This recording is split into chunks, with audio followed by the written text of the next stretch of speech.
Bonjour à tous. Suite à ma vidéo sur le ninja linking qui consistait à vous montrer comment aller chercher vous-même des liens et surtout des liens en dofollow externes vers votre site web, je vous parlais d'une extension qui va vous permettre en fait de checker si des liens sont en follow ou dofollow ou pas avant de les faire.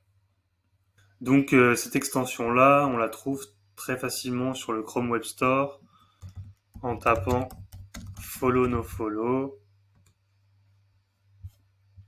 et en téléchargeant du coup, en installant cette extension qui a priori a été créée par un Français, je ne savais pas, et qui a seulement 7 avis alors qu'elle est très efficace.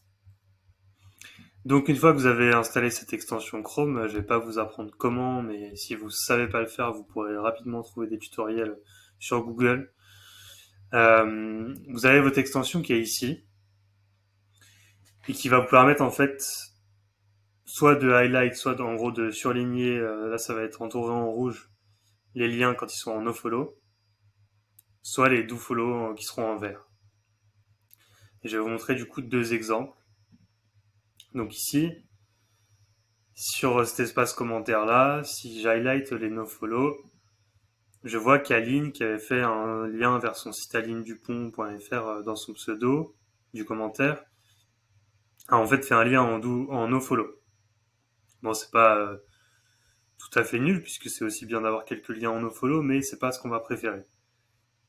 Alors que si je me rends sur mon onglet suivant et que je fais la même manipulation,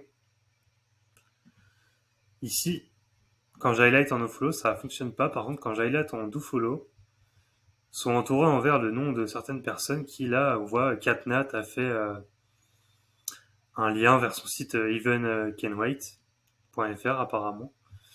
Voilà, donc très simple. Ça vous permet en quelques clics, en 2-3 secondes, de savoir si ça vaut le coup ou pas dans un espace commentaire ou sur un site de poser un lien. Et puis voilà, en fait, c'est assez logique. Si vous pouvez tout highlighter, les follow et les no-follow, et en fait, on se rend compte finalement quand on va sur le site que tous les liens qui sont internes, en fait, qui distribuent du jus en interne, en maillage interne sur le site, sont eux en follow, quand l'espace commentaire ne l'est pas.